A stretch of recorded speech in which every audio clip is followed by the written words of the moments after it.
তাড়াতাড়ি করে আমরা শেষ করতে পারবো না। র্যাব হল চলে এসেছে, মাঠে জাহাঙ্গীর সাদা পায়রা ছেড়ে দিচ্ছে। 1 মিনিটে মাঠে চলে যাচ্ছে দর্শক ভাইরা। শুধু দর্শক মন্ডলী, আমাদের সকলের প্রাণ প্রিয় নেতা সারাদিন রহমান ভাই আমাদের মাঝে উপস্থিত হওয়ায় আমরা আনন্দিত, আমরা গর্বিত, আমরা ধন্য। সাদ্দাম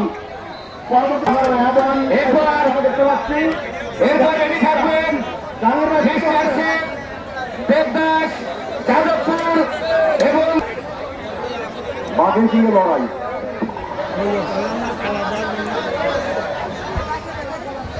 সাদাটা বেশি পরবর্তীতে আসবে দেবদাস ভরত গোবিন্দপুর, দেবদাস যাদবপুর, রামকুল।